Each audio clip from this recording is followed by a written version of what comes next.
On June 1st, 2025, just around 5 a.m., something unexpected and tragic happened in East Hartford, Connecticut. A group of 4 people, including a 17-year-old named Jackie Perry, were at the AAA Diner on Main Street. They ate their food, spent time there, and then left, but without paying their $115 bill. This kind of thing, often called a Dine Dash, had happened before, according to the diner's owner, Mohammed Ahmed. But what followed this time was very different. Police were told about the situation, and not long after, they saw the group getting into an Uber. Officers stopped the car near the corner of Main Street and Orchard Street and began talking to them. They weren't aggressive or angry. The officers calmly spoke with Jackie Perry about the unpaid bill and planned to pat him down, just to be safe. He said only cash. I said I could give you the cash. He was saying no. They was paying cash out. I already paid him. I already gave him 50. Did you call him? Yeah, no, I just talked to him. He said nobody gave him that. He said nobody gave him no. Could you please go to the cameras? Okay. Well, I'm gonna go back and talk to him or something. I can't do it. Where did you give him? You said you gave him cash? I gave him $50 already. The bill was $140. I already gave him my money.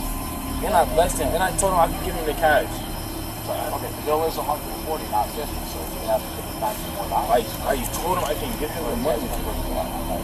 Honestly, I'm just telling you how it is, okay? Honestly, I understand. That's your job, sir. Yeah, it is. So, we have to figure this out. So, we're going to have to bring you back over there. I understand. Were you taking care of the whole bill yourself? Yeah, I'll take care of it. Let's take him back over there. You can hang out, talk to this guy. All he wants to do. Yeah, I know it's my little sister. I'm going to get them. Otherwise, how old are the girls? It's straight. I'm calling I want to ask the question. I don't want to ask you. How old are they? Oh, how old are the girls? They're 17. So, you guys are all young. You got to do that. You'll get fingerprinted and stuff. You got better things. Then you think. You go back to your favorite guy with me, the rest of the go on. Everything's good. You'll probably never be allowed to go back there again, but the food ain't that good, right? You know? So listen. Perry said he wanted to call his mother, and up to that point, everything seemed like it could be handled easily until this happened. I'm just saying, you didn't do what you just did. You wouldn't have any contact. No, I understand. Good or bad, okay? I think this is actually going pretty good. No, I'm just calling my mom. I'm outside. The police is here at East Hartford Police Station. Please, sir. Please. Jabril Perry. Just throw your jacket, just your bag. Hold on, can you just my mom? I gotta pat you down real quick. I'm not just waiting for my mom. I'm waiting for my mom. I gotta pat you down here for my own safety right now, because I don't know if you got weapons on you. I don't got no weapons. I have to check for myself. I'm not gonna search you. I just gotta pat you down just to make sure Hold there's on, any sir. weapons. Waiting my mom. Please, sir. Your mom has nothing to do with my safety right now. You know what I mean? So I gotta pat you down real quick. Put your bag down. Just hang out for me right here. All right? Put your. Don't move! 25 foot pursuit. Northbound on Main. Bailey's Plaza.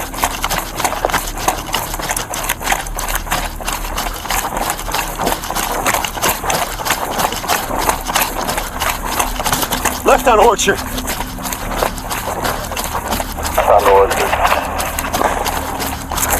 I heard a gunshot.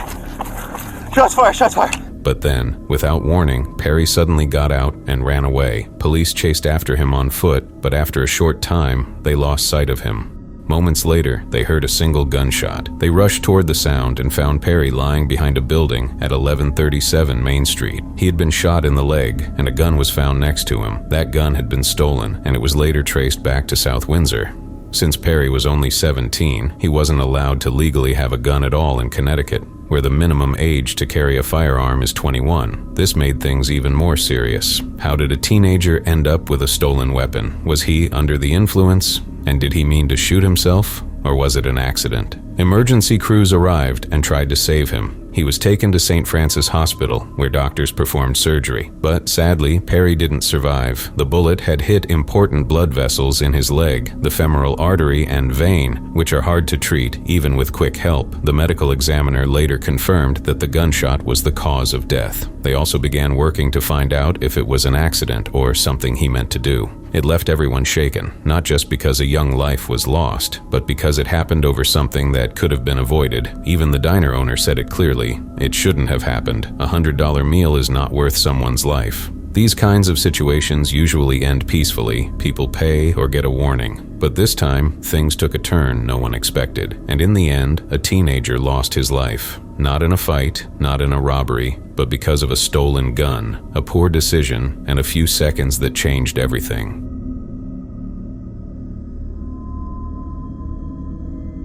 Going kayaking on a peaceful lake sounds like a great way to relax and enjoy nature, but sometimes, even the calmest places can hide something truly disturbing. On the morning of September 10th, 2024, around 7:45 a.m., two fishermen were out on the Little Tennessee River near Lake Emery in Macon County, North Carolina. The lake is known for its calm waters with over 83 acres of space and a public boat landing where people often go kayaking or canoeing. Everything was normal until they saw something strange floating in the water. At first, it just looked like an oil slick, maybe some fuel or dirt drifting on the surface. But when they got closer, they realized it was something much worse. A human being? Copy that. Say again? Copy. I think we got a dead body here.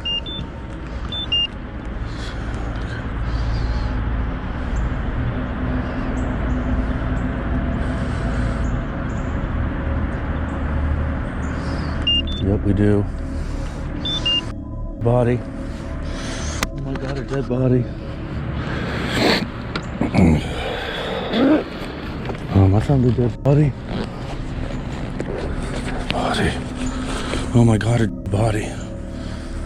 I gotta call the police.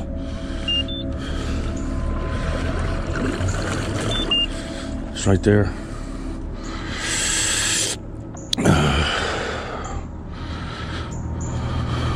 God, a body. Call 911. I don't want to sit here and poke at it.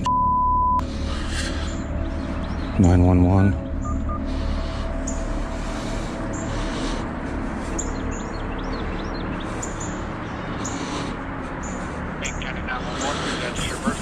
I am fishing on Lake Emery and I have come across the dead. We're out on Lake Emery. I am putting at the boat ramp and I was going down towards the discharge, the water station discharge, and I'm kind of in between the discharge and the boat ramp, heading down towards the dam. Okay, are you in the water? Yeah, I'm sitting here looking at it. One of the fishermen, a man named Mark Wilkins, quickly called 911. He sounded panicked as he described what they had just found. Floating in the water was a human body, and it wasn't moving. At first, Mark actually thought it might be a Halloween prank, maybe a dummy or some kind of joke because of how it looked, but it wasn't a prank. It was real.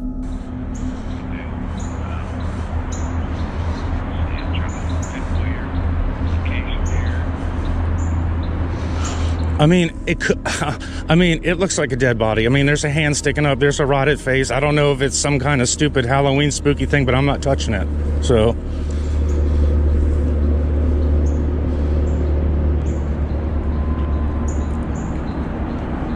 Okay, what was your name, sir? My name is Mark Wilkins. It looks like it's been here for 5051 or 5005, your phone number? yes, sir. John, go up there and look at that. Tell me what you think. No, you can see his face. I mean, I thought it was like some kind of yard decoration or something, but I don't know, dude. That looks pretty dead to me. That looks like a person. Yeah, like it's been here for a minute. Oh my God, dear Lord, please rest that person's soul. The body was female, and it was pulled out of the river shortly after police and emergency services arrived. Mark later uploaded a video to YouTube, not for views or entertainment, but as a warning and in memory of the woman they found. He said he wanted to raise awareness, and also sent his prayers to her family, even though, at the time, no one knew who she was. According to the Franklin Police Department, an investigation began right away. But even now, it's still in the early stages. Police don't know who the woman is. They don't know how long she had been in the water, and they don't know how she ended up there. No name, no known cause of death, no confirmed reason why she was even at the lake in the first place. There were no witnesses, no missing person report that clearly matched. Just a body, found floating alone in a peaceful lake that suddenly didn't feel so peaceful anymore. I mean, I saw that hand sticking up and I was just like, is that some kind of Halloween, like, spooky yard thing that ended up in here? Right. Because it is small. Yeah, it is. But I looked at the face, dude. It's definitely a person.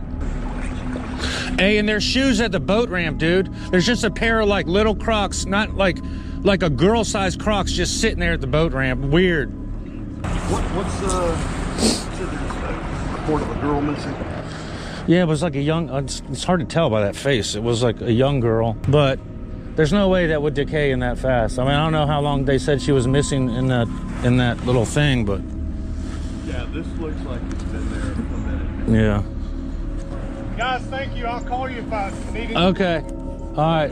Hey, don't forget to check that boat ramp, dude. Those little pairs of shoes. That's. We got somebody. Oh. We got a deputy going down there now. That's creepy as hell, dude. Many people who watched Mark's video online left comments saying they had felt strange things in that same area before. Stories of unsettling feelings or unexplained sights in the water. It's made some in the community wonder if something darker is going on at that lake, or if it was just a terrible accident. One theory is that the woman may have been kayaking alone and somehow tipped over or lost balance and drowned. But if that's true, where's the kayak? And why hasn't anyone come forward to say they knew her? To this day, no answers have been released, and the mystery of the woman in the water, how she got there, what really happened, and who she was, still remains unsolved. Driving while drunk is a serious crime and often leads to accidents and injuries. On March 27, 2015, a 25-year-old student passed out on Interstate 805, leading to a dangerous situation. At around 1:45 a.m., a female driver, later identified as Amber Dlane Morgan, in San Diego, California, was driving so unconsciously that she was unable to control her vehicle. A photojournalist, Paul Anderegg, saw her and tried to wake her but failed, so he called 911.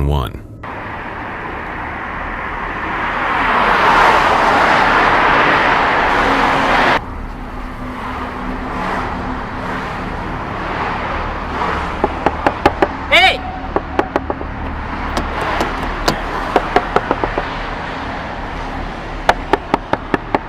Wake up!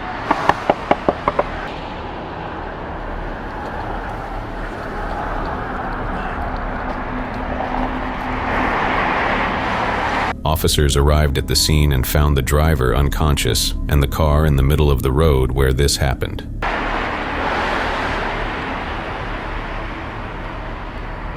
I tried knocking, she's totally passed out, her doors are locked on the driver's side.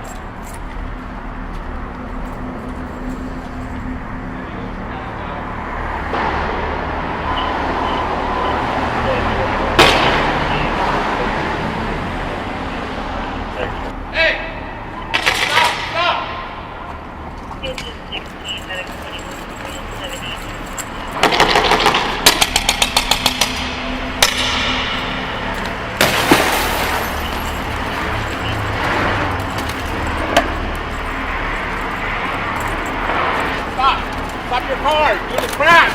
Stop the car! Stop! Come on out.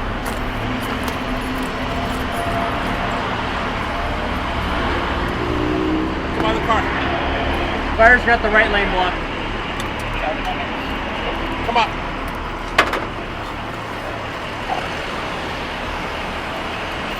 Come over here.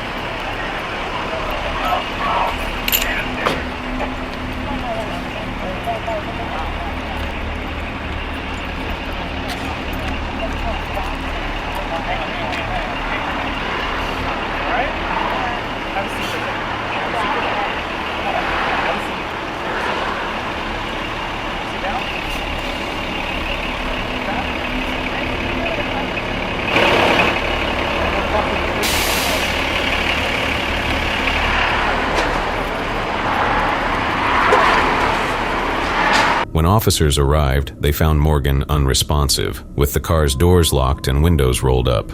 When they tried to communicate with her, the car began to roll forward, leading to potential danger. So, as a last resort, Officer Flores smashed the passenger side window with his flashlight to gain entry. He shifted the car into park and pulled Morgan out, ensuring the vehicle was secured and no longer a threat to traffic. She was driving a black Chrysler Sebring when she passed out, leaving her car stationary in the middle of the third lane of northbound I-805 under the Claremont Mesa Boulevard Bridge. The car's engine was running and its taillights were on, posing a significant risk to other drivers traveling at high speeds, potentially up to 60 to 70 miles per hour. They searched the vehicle and found a large bottle of liquor and other alcoholic beverages, providing evidence supporting the suspicion of driving under the influence. Morgan was arrested on suspicion of driving under the influence and booked into jail. You could see she was barely walking even after being pulled out of the car, which is a sign of alcohol intoxication. On May 8th, 2015, Morgan pleaded not guilty to misdemeanor DUI charges, entering her plea through her attorney. Given the context, it seems likely that Morgan's case was resolved quietly, possibly with a plea deal, as is common for first-time offenders.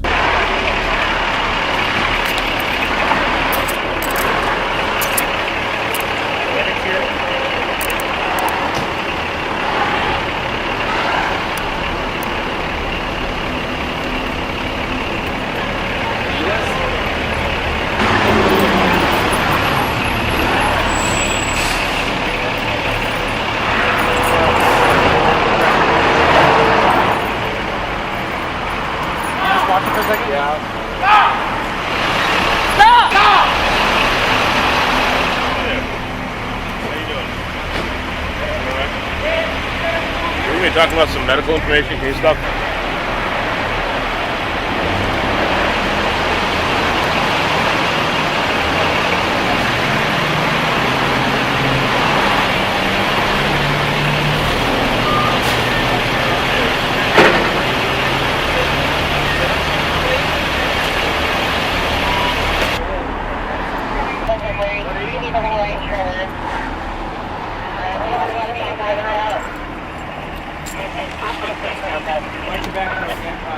DUI convictions in California can result in fines, license suspension, mandatory community service, and DUI education programs. She was just 25 years old, and this was her first DUI charge. She's a student at San Diego State University and an aspiring journalist. Fortunately, no one was hurt in the incident, but this doesn't mean the dangers of drunk driving, particularly for young adults, should be underestimated. One wrong move, and the consequences could be severe for her and others' lives.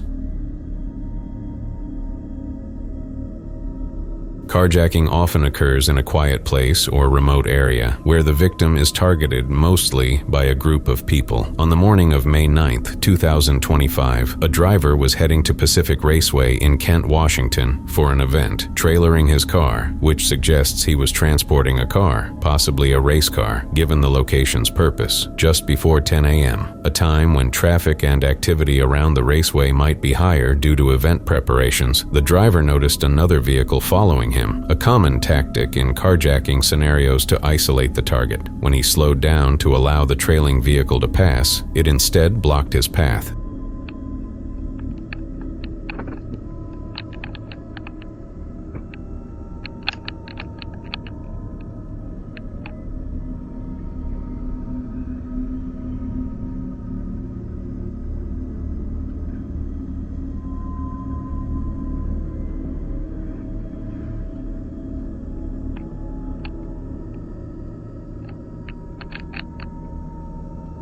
Whoa, whoa, whoa, whoa, whoa, whoa.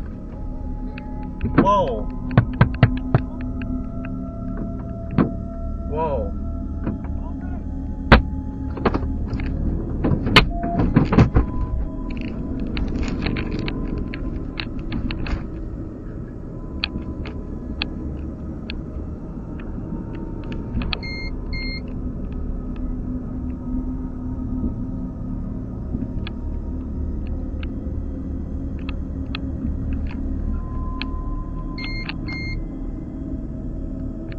4 masked individuals then exited the vehicle and pointed guns at him, escalating the situation to a life-threatening level. In a desperate attempt to escape, the driver accelerated and rammed the suspect's vehicle, a decisive action that allowed him to escape. This act likely disrupted the suspect's plan, forcing them to flee the scene. Thanks to the dash cam footage, which provided critical evidence for law enforcement to identify the suspects, the investigation has a lead. As of reports published around May 13, 2025, no arrests have been made, and the investigation is ongoing. Kent, Washington, has a history of carjacking, possibly linked to the city's proximity to major highways and its role as a hub for transportation and commerce, which may attract criminal activity. Luckily, the driver was not harmed and was able to escape, even though the carjackers were armed. Unfortunately, no one has been arrested yet, and the criminals are still at large. It could have been much worse if they had somehow been able to break the window and get into the car, which could have resulted in a deadly situation.